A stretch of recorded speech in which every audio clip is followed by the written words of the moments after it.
Saudações a todos. Nessa apresentação nós vamos ver de forma simplificada como se dá o impulso nervoso. O impulso nervoso é uma corrente elétrica transmitida ao longo da membrana dos neurônios. É a forma pela qual ocorre a transmissão de informações no sistema nervoso. Esse impulso nervoso é transmitido pelos neurônios, que são o tipo principal de célula do sistema nervoso. Aí na figura nós temos um neurônio simplificado sem corrente mielina. Quais são as partes do neurônio? Em primeiro lugar, ele tem uma porção mais volumosa, que é o corpo celular, onde está localizado o núcleo e diversos organelas. Desse corpo celular vão partir prolongamentos chamados de neurofibras, de dois tipos. Primeiro, o dendrito. O dendrito é a neurofibra que recebe os estímulos. E temos também os axônios, que são as neurofibras que vão enviar as informações via impulsos nervosos ou para outros neurônios ou então para alguma estrutura efetora.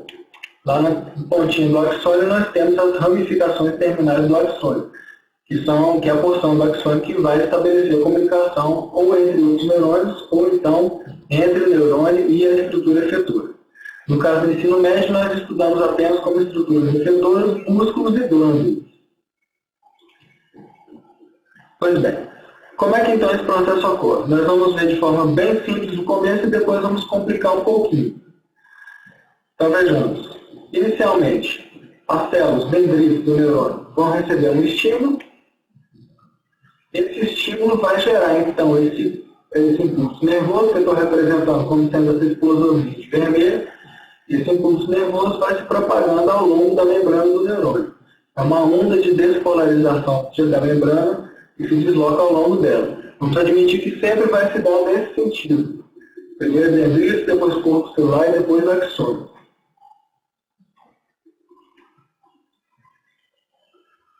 Para que isso seja possível, para que seja possível gerar um impulso nervoso, é necessária a ação da bomba de sódio e potássio. A bomba de sódio e potássio é uma proteína de membrana que usa energia para transportar 3 íons sódio para fora da célula e 2 íons potássio para dentro, gerando um gradiente de concentração. Como ela tira 3 Na+, ou seja, 3 cargas positivas, e bota dentro da célula 2K+, 2 cargas positivas, o balanço de cargas é negativo, -1. Então, sendo assim, o interior da célula ele é negativo em relação ao exterior. Eu representei com esses sinais aí, de menos e mais, na redução e subtração. O impulso nervoso basicamente é uma onda de despolarização da membrana, ou seja, o interior, que é normalmente negativo, ele vai passar a ser positivo. E o exterior, que é positivo, vai passar a ser negativo. Então, como isso vai se dar? Em primeiro lugar, o dendrito, a membrana lá do dendrito, vai receber um estímulo. Esse estímulo, então, vai promover a despolarização da membrana no local e essa despolarização vai se propagando ao longo da membrana. Então, de novo. Isso aí é o impulso nervoso. Posteriormente, a membrana tem que ser repolarizada para que a célula possa transmitir outros impulsos nervosos. Então, a repolarização também é uma onda que se propaga pela membrana.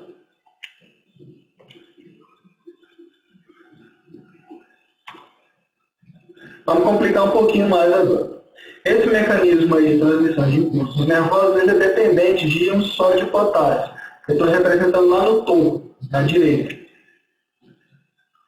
Os íons sódios eu estou representando com essas bolinhas bege ou marrom, não sei qual é essa, e os íons potássio com os triângulos roxos. Ali na membrana plasmática do neurônio, nós temos de roxo, da mesma cor do íon, canais de potássio e canais de sódio. Essas proteínas, esses canais são proteínas, são permeáveis. Pois bem, então como vai se dar a transmissão do impulso nervoso? Graças à ação da bomba de sódio e potássio, o exterior da célula tem uma concentração de íons sódio muito maior do que o interior. E o interior da célula tem uma concentração de íons potássio muito maior do que no exterior. Sendo assim, o estímulo, lá na membrana do dendrito, promove a abertura de canais de sódio naquele local do estímulo. Segue lá o canal de sódio. Ele se abre. Quando ele se abre, por difusão, transporte passivo, os íons sódio entram dentro da célula. Quando os íons sódio entram dentro da célula, eles promovem a despolarização da membrana naquele local onde eles entraram. E isso, por sua vez, vai promover a abertura de canais de sódio na região adjacente, vizinha. Observa lá o outro canal de sódio. Ele se abre. Então, entra mais íon sódio, despolarizando aquela região, e que, por sua vez, vai promover a abertura de mais canais de sódio, e assim sucessivamente. Isso é que promove a onda de despolarização da membrana, no impulso nervoso. E a repolarização? A repolarização ocorre por quê? Primeiro, observe os canais de sódio. Eles se fecham, ocorre a abertura dos canais de potássio e o íon potássio sai da célula, novamente por difusão. Difusão facilitada por permeases. Então, isso aqui promove a repolarização da membrana. Posteriormente, as diferenças nas concentrações de íon sódio e potássio, elas são geradas de novo, graças à atividade da bomba de sódio e potássio, para que aí a célula possa transmitir um novo impulso nervoso. Vamos ver agora de outra forma o impulso nervoso, a descrição dele, mas sem eu ter desenhado os canais aí, os canais de sódio e potássio.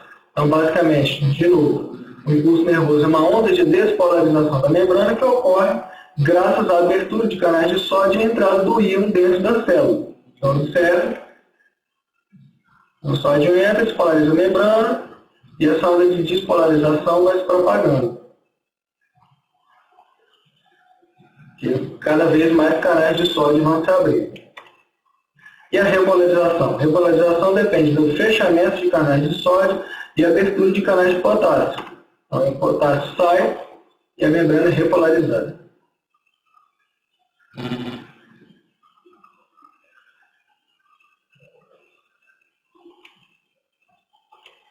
E é assim que o impulso nervoso é transmitido. Só que o impulso nervoso também pode ser transmitido para alguma célula vizinha, neurônio, ou então para alguma estrutura efetora, músculos e glândulas, como já havia mencionado. A região de comunicação entre dois neurônios é a sinapse. No ensino médio, nós só estudamos as sinapses químicas, que é essa que está sendo representada aí. Então, nós vemos ali na parte de cima que tem a terminação de um axônio e embaixo o dendrito de um neurônio seguinte. Note que o axônio não toca o dendrito. Existe um espaço entre os dois que é chamado de fenda sináptica. Outra coisa, no terminal do axônio, há várias vesículas, eu só desenhei uma, mas há várias vesículas contendo substâncias que são chamadas de neurotransmissores, que são as substâncias que fazem a comunicação entre dois neurônios. Então, como é que acontece essa comunicação? O impulso nervoso, ele chega até o terminal do axônio e, graças a um mecanismo dependente de cálcio, isso aí promove a liberação de neurotransmissores na fenda sináptica. Esses neurotransmissores, por sua vez, vão se ligar a canais de sódio na membrana do dendrito e esses canais vão ser abertos. Então, o sódio entra, o que promove a despolarização da membrana naquele local e a onda de despolarização se propaga pela membrana do neurônio. E assim é que ocorre a comunicação entre dois neurônios. Para terminar, nós só temos que ver uma coisa acerca da velocidade da propagação do impulso nervoso.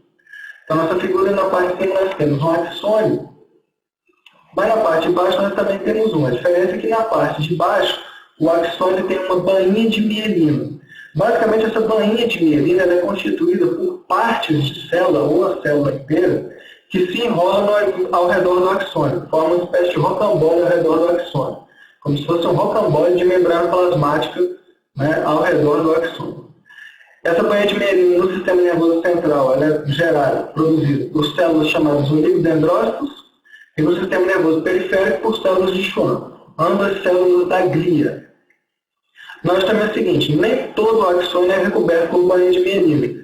Existem umas porções que não são recobertas, que são chamadas de nós neurofibrosos ou então nódulos de Ranvier.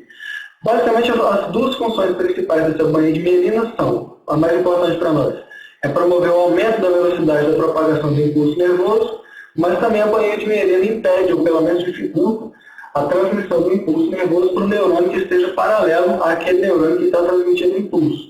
Então vamos comparar a velocidade do impulso nervoso. Primeiro, no axônio sem bainha de mielina, o impulso se propaga ao longo de toda a membrana.